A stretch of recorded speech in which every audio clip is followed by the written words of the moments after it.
You arrive at the summit polished like a medal, carrying a briefcase that feels heavier each step as if it's filled with wet sand. Cameras blink like watchful eyes, and you smile anyway, pretending the applause is for you, not for the fragile story you're selling. Behind closed doors, you hear the word relief spoken softly, like morphine, and you realize everyone is already injured in secret. You tell yourself promises are bridges, yet each promise creaks, and you sense the river below is not water, but hungry black ink. You sign your name with calm hands, but the pen drags like a blade, and you feel your own pulse inside the paper. At dinner, laughter rises, then drops, and you notice every glass reflects a different face, all of them tired, all of them watching. A leader leans close and whispers numbers like prayers, and you nod, though the words land in you like stones in a pocket. You remember how it began as help, a warm coat in winter, until the coat became a chain you wore so long you forgot. Each country at the table looks upright, yet you see the floorboards bowing, as if the room is built above a slow collapse. You speak of partnership, but your tongue tastes metallic, and you sense the deal is not a handshake, it is a quiet surrender. Outside, flags flutter like bandages, and you imagine the wind carrying unpaid letters from villages that no one visits anymore. They ask you to restructure, and you picture a house rearranging its furniture while the foundation continues to crumble unseen. You offer grace with measured words, but you feel the crowd behind you counting, waiting for the moment your voice finally cracks. In the hallway, you catch your reflection and don't recognize it because the smile looks borrowed and the eyes look collateral. You hear talk of relief as mercy, yet it feels like ransom, and you realize the hostage is the future, bound and gagged. A folder slides across the table like a coffin lid, and you open it slowly, expecting nothing, but still afraid of everything. You sense the room tightening, not with anger, but with fear, the kind that makes grown nations breathe like trapped animals. When you propose relief, you feel hands clap without warmth, and you understand they're clapping to stay awake during the drowning. Your phone buzzes with updates from home, and each message reads like a crack spreading through glass you swore was unbreakable. You leave the summit under bright lights, but inside you, it's dim, because you know relief is not rescue, it is delay with a price. Morning briefings feel colder now, as if the room lost heat overnight, and you notice everyone speaks slower, weighing each word like fragile glass. Coffee tastes bitter, not from the brew, but from the silence between sentences that once flowed easily and now arrive cautious and delayed. You review yesterday's smiles and realize they were rehearsed, practiced the way actors prepare for scenes they know will end badly. The phrase temporary relief echoes in your head, sounding less like hope and more like a hospital word whispered outside closed doors. You recall earlier years when help felt generous, before gratitude slowly transformed into obligation you could never fully repay. Each agreement stacked upon another, thin as paper, until the pile grew tall enough to block the light from reaching the floor. You notice how often people avoid saying the word future, as if naming it might make it vanish altogether. A colleague jokes to ease the tension, and the laugh that follows feels hollow, like knocking on a door you know is empty. Maps on the wall look unchanged, yet you sense borders have softened, not on paper, but in the quiet decisions made at night. You remember promising strength to those watching at home, unaware that strength was already being traded for time. In private notes, you underline the same sentence twice, hoping repetition might turn uncertainty into resolve. The corridors feel longer today, stretching as you walk, as if the building itself resists your exit. You overhear aides discussing relief like weather, something coming whether anyone wants it or not. Every compromise feels smaller than the last, shaved down until it barely resembles the promise you once described. You sense trust thinning, not snapping, just wearing away with each careful, incomplete reassurance. When you close your eyes, you see ledgers instead of faces, rows blurring together like rain on glass.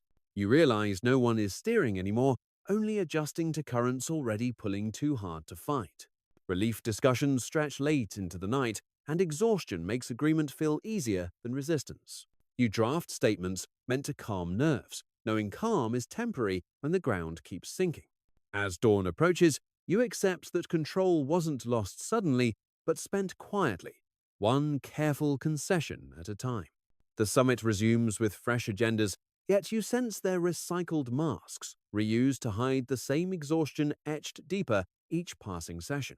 You listen as others speak, noticing pauses grow longer, as if silence itself is negotiating better terms than anyone at the table. Your notes fill with circles instead of plans, shapes that go nowhere, repeating until the page feels smaller than when you began. Every mention of relief carries a shadow, because relief implies pressure, and pressure means something is already breaking quietly. You recall believing control meant choice, until choice is narrowed to selecting which door closes slowest. The room smells faintly of paper and sweat, a mixture reminding you that decisions here are made by bodies, not ideals. A familiar ally avoids your gaze, and you understand loyalty now requires disclaimers, footnotes, and careful distance. You speak firmly, yet your words feel borrowed, like furniture rented to make an empty house appear lived in. The promise of relief spreads like a rumor, soothing at first, then unsettling as everyone wonders who started it. You feel time folding inward, hours compressing into moments where hesitation costs more than action ever did. Outside, reports arrive describing calm streets, but you know calm can be a surface stretched thin over panic. You start measuring success by delays achieved, not problems solved, and that realization stings sharper than criticism. Meetings blur together, faces blending, until the only constant is the weight in your chest growing heavier. You notice how often relief is framed as generosity, never as dependency, though dependency hums beneath every sentence. When objections arise, they dissolve quickly, not defeated, but tired of standing against a tide that won't listen. You catch yourself hoping for interruption, a fire alarm, anything loud enough to pause the momentum carrying you forward. The language softens further, smoothing edges until danger sounds polite and consequences sound manageable. You realize authority now means absorbing pressure silently, so others can pretend the system still breathes normally. As evening falls, windows reflect your posture slumping, a physical record of resolve slowly traded for endurance. You understand the collapse isn't dramatic because it happens in rooms like this, under steady voices and dim lights. The language shifts again, softer still, until urgency is disguised as patience, and delay is praised as wisdom earned through restraint. You sit through briefings where charts are absent, replaced by tone, posture, and the careful choreography of reassurance. What frightens you most is not disagreement, but how quickly consensus forms once everyone is too tired to argue. Relief is now framed as stability, and stability as survival, shrinking ambition until endurance becomes the highest virtue. You remember when survival was assumed, not negotiated line by line under fluorescent lights. A senior voice urges calm, and you hear it as instruction to stop asking what calm is costing. The room nods together, synchronized like oars dipping into dark water without seeing the current beneath. You realize resistance now appears reckless, while compliance wears the mask of responsibility. Each decision is introduced as reversible, yet none ever truly are once signed and absorbed. You feel history watching, quietly, not judging, just recording how easily momentum replaced intention. Outside, the city continues its routines, unaware that its future is being gently rearranged indoors. You sense pride dissolving, replaced by relief at simply avoiding immediate collapse. The phrase "no alternative" repeats until it sounds factual, even comforting, like gravity. You catch yourself explaining compromises as strategy, though they feel more like shelter from a storm you can't outrun. The table feels smaller now, edges closer, air thinner, as if choice itself is being crowded out. You notice how often voices lower when mentioning tomorrow, as if tomorrow can hear them. Relief papers stack neatly, organized proof that order can exist even while control erodes. You wonder when prevention quietly became management, and management slowly became acceptance. As night deepens, fatigue blurs, caution and agreement feels merciful compared to endless vigilance. You sign again, aware that collapse advances not by force but by permission, repeatedly granted. By now, relief has become routine, mentioned casually like maintenance, something necessary to keep the lights from flickering. You notice how quickly emergency language ages, losing urgency until crisis feels permanent and strangely manageable. The meetings shorten, not because problems are solved, but because repetition dulls concern into acceptance. You hear yourself saying, "for now," more often, a phrase that stretches thin as it's pulled across weeks and months. Each delay buys silence, not stability, and silence is mistaken for peace by those desperate for rest. You watch aides organize files meticulously, as if order on desks might substitute for order in outcomes. The word temporary lingers like a bruise, visible long after it was meant to fade. When dissent appears, it's gentle, apologetic, framed as worry rather than resistance. You realize courage has shifted definitions, now measured by how well one absorbs blame without reacting. Outside pressure eases slightly, enough to relax shoulders, but not enough to straighten spine. Relief payments are discussed as breathing room, yet breathing room slowly turns into the room itself. You recall earlier warnings dismissed as dramatic, now resurfacing quietly, stripped of urgency and shock. The system adjusts, adapting to weakness the way bodies adapt to chronic pain. You begin to feel grateful for small mercies, forgetting they were once basic expectations. Even frustration feels muted, softened by exhaustion and the promise of postponement. You sense that momentum no longer needs pushing, because habit carries decisions forward automatically. Each signature feels lighter, not because stakes are lower, but because numbness has settled in. Relief is praised publicly as success, while privately treated as necessity without alternatives. You wonder when endurance replaced ambition as the highest form of leadership. The collapse deepens quietly, disguised as management, sustained by relief that never truly ends. Relief now arrives on schedule, predictable as mail, and you feel unease not when it comes, but when you imagine it stopping. You notice how planning horizons shrink, measured in weeks instead of years, as if distance itself has become unreliable. Conversations once about direction now revolve around balance, keeping weight evenly distributed so nothing tips too fast. The word recovery is used less, replaced by continuity, a gentler promise that asks for less faith.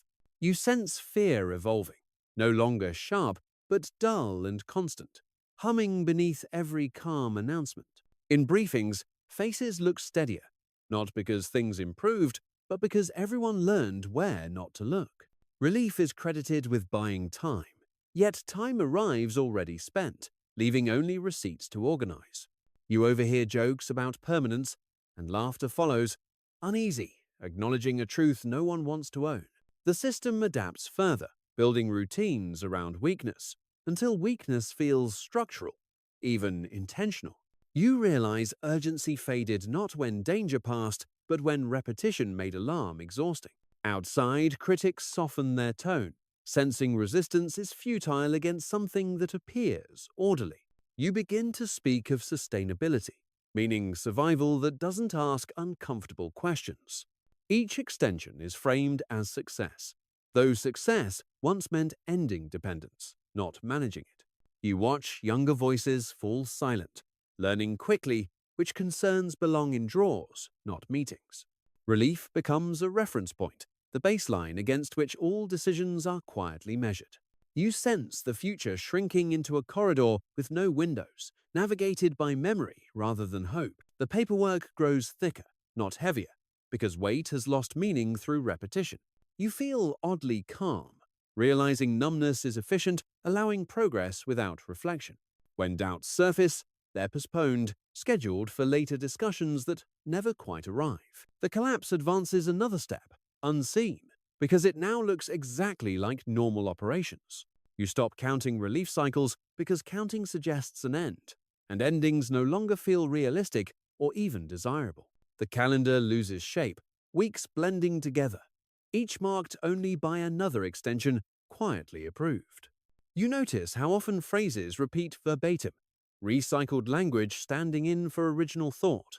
The room feels familiar now, too familiar, like a shelter you never intended to live inside permanently. You sense how power has shifted from decision to process, from will to procedure. When questions arise, they are redirected smoothly, flowing around answers instead of toward them. Relief is no longer debated. It is assumed, like gravity, present even when unmentioned. You hear younger staff describe this period as normal, and the word lands heavier than any warning. The system's fragility becomes invisible precisely because it no longer surprises anyone. You feel responsibility narrowing into maintenance, keeping parts moving without asking where they lead. Public statements sound confident, polished by repetition until confidence itself feels mechanical. You recognize how easily fear can coexist with order, as long as it stays predictable.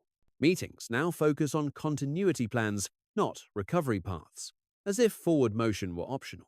You realize debate once protected judgment, and its absence now leaves choices unchallenged. Relief shapes behavior subtly, encouraging caution where courage once lived. You feel time slipping sideways, not forward, progress replaced by controlled stasis. The idea of exit fades, replaced by careful management of staying exactly where you are. You sense history will struggle to pinpoint the moment things failed because nothing ever visibly broke. Fatigue becomes institutional, embedded in schedules, policies, and expectations. You understand collapse is complete not when systems fall, but when no one remembers expecting more. At the end, there is no announcement, no shock, only the quiet realization that relief never solved anything. It merely replaced expectation.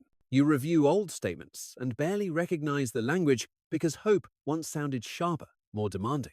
The idea of recovery feels abstract now, like a story from another era told without urgency. You notice how carefully the system preserves itself even as it forgets why it was built. Relief has become identity, defining limits, shaping habits, setting the ceiling on what feels possible. You understand that dependence didn't arrive suddenly, but grew politely, welcomed as assistance. What once felt temporary hardened into structure, and structure quietly replaced choice. No one declares failure, because everything still functions, just not toward anything better. You see how stability was mistaken for progress, because motion stopped without visible collapse.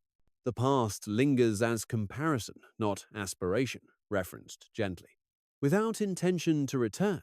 Relief is still praised, because admitting its cost would require remembering lost ambition. You realize leadership slowly transformed from shaping the future to managing decline gracefully. The room empties more often now, decisions automated, presence no longer required. You feel no panic, only clarity, understanding that the danger passed long ago, unnoticed. Collapse feels complete precisely because nothing dramatic marked its arrival. History will write this period softly, struggling to explain how so much was lost so quietly. You accept that control wasn't stolen, it was surrendered in exchange for comfort and delay. Relief becomes the final chapter's title, misunderstood as mercy instead of warning. You step away without ceremony, knowing the system will continue exactly as designed. And only then do you see the tragedy clearly. Nothing failed, yet everything meaningful disappeared.